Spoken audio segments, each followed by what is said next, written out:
অনেক আগে এক রাজ্যে এক রাজা ছিলেন। তিনি প্রায়ই ভাবতেন, আমি কেন রাজা হলাম। একদিন উত্তর খুঁজতে তিনি রাজ্যের বড় বড় জ্যোতিষীদের ডেকে পাঠালেন।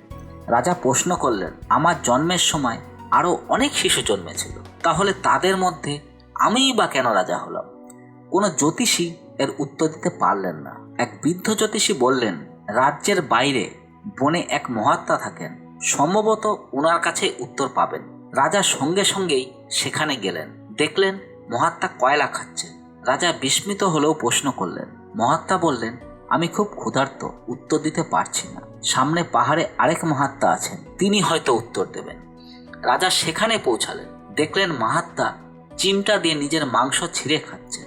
রাজা অবাক হয়ে আবার প্রশ্ন করলেন। মহাত্মা বললেন, আমি ক্ষুধায় কাতর, উত্তর দিতে পারছি না। পাহাড়ের নিচে এক গ্রামে 5 বছরের একটি শিশু আছে, সে শিগগিরই মারা যাবে, তার কাছ থেকে উত্তর নাও।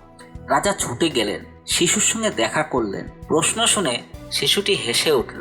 মৃত্যুর মুখে দাঁড়িয়ে থাকা একটি শিশুকে হাসতে দেখে রাজা অবাক হলেন। শিশু বলল, রাজন, পূর্বজন্মে আমি, তুমি আর ওই 2 মহাত্মা আমরা ভাই ছিলাম।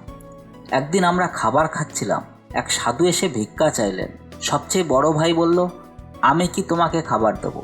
তাহলে কি আমার কয়লা খেতে হবে? আজ সে কয়লা খাচ্ছে। দ্বিতীয় ভাই বলল, আমি যদি তোমাকে খাবার দিই তাহলে কি আমায় নিজের মাংস ছিঁড়ে খেতে হবে?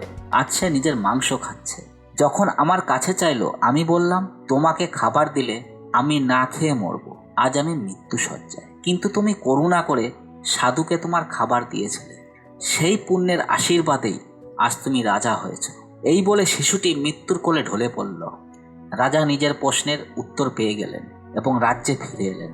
এই কাহিনী থেকে আমরা শিখি, সৎকর্মের ফল সবসময় ভালো হয়। তাই সর্বদা ভালো কাজ করো এবং যতটা সম্ভব অন্যদের সাহায্য করো।